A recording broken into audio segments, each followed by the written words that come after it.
नमस्कार। भारत के क्रिमिनल इतिहास में कई खौफनाक कहानियां दर्ज हैं, पर आज हम एक ऐसे साये की बात करेंगे, एक ऐसे सीरियल किलर की जिसे कभी पकड़ा ही नहीं जा सका। एक कातिल जिसका हथियार था सिर्फ एक पत्थर। ये कहानी है स्टोनमैन की। जरा सोचिए, 1980 के दशक की बम्बई, वो शहर जो कभी सोता नहीं, लेकिन उस दौर में रात होते ही सड़कों पर एक अजीब सा डर फैल जाता था। वजह, एक के बाद एक फुटपाथ पर सोने वाले बेघर लोगों की लाशें मिल रही थीं। शहर पर एक ऐसे कातिल का साया था जिसे किसी ने देखा नहीं था। पुलिस, मीडिया, आम लोग, हर किसी की जुबान पर बस एक ही सवाल था, आखिर ये है कौन? जब कोई जवाब नहीं मिला तो पुलिस ने उसे एक नाम दिया, स्टोनमैन। एक ऐसा नाम जो बहुत जल्द पूरे देश के लिए दहशत का दूसरा नाम बनने वाला था। तो चलिए इस कहानी को जरा शुरू से समझते हैं। बात है 1980 के दशक की। भारत की सड़कों पर एक ऐसे कातिल ने दस्तक दी जिसका निशाना कोई अमीर या ताकतवर इंसान नहीं था, बल्कि वो थे जो शहर में सबसे ज्यादा कमजोर और बेसहारा थे। और जो बात इस केस को और भी ज्यादा डरावना बनाती है वो ये थी कि ये हत्याएं यूं ही बेतरतीब ढंग से नहीं हो रही थीं। नहीं, हर कत्ल के पीछे एक खास पैटर्न था, एक सिग्नेचर जो चीख चीख कर कह रहा था कि ये काम किसी एक ही शख्स का है। उसका निशाना हमेशा वही लोग होते थे जिन्हें शायद दिन के उजाले में कोई देखता भी नहीं था। फुटपाथ पर, खुले आसमान के नीचे सोने वाले बेघर लोग, समाज की नजरों से जो लगभग गायब ही थे। और हत्या का हथियार, वो तो और भी चौंकाने वाला था। कोई बंदूक नहीं, कोई धारदार चाकू नहीं, बल्कि कुछ बहुत ही मामूली और उतना ही बेरहम। हर बार बस एक भारी पत्थर। हमला करने का तरीका भी एकदम तय था।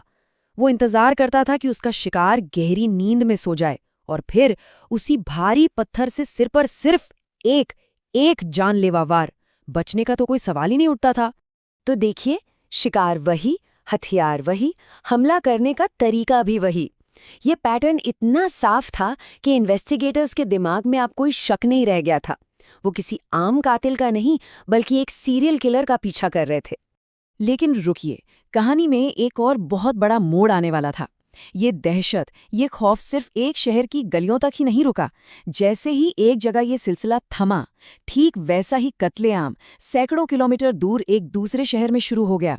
इसने तो इस रहस्य को और भी उलझा दिया। पुलिस के रिकॉर्ड्स की माने तो स्टोनमैन ने 13 से भी ज्यादा जानें ली।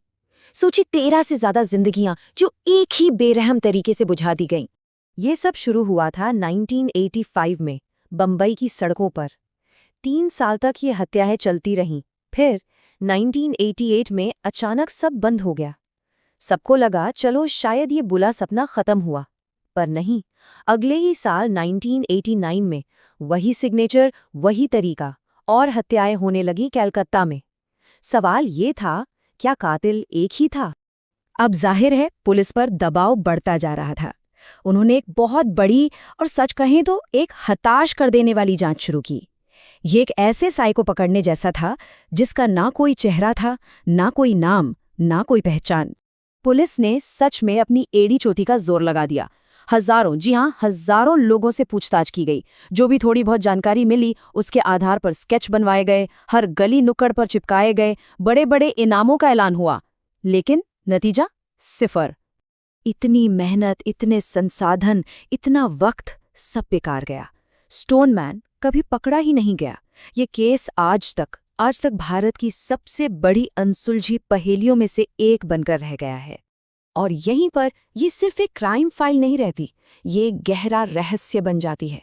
एक ऐसे कातिल की कहानी जो अपने पीछे सिर्फ लाशें नहीं, बल्कि अनगिनत सवाल छोड़ गया। ऐसे सवाल जिनका जवाब शायद अब कभी नहीं मिलेगा। तो आज स्टोनमैन सिर्फ एक कातिल का नाम नहीं है, नहीं, ये एक खौफनाक आइडिया बन चुका है। ये उस डर का नाम है कि कोई अंधेरे से निकल कर आ सकता है, अपना काम करके बिना कोई निशान छोड़े वापस उसी अंधेरे में गुम हो सकता है। उसकी पहचान, उसका मकसद, वो खुद कौन था, सब कुछ एक राज है।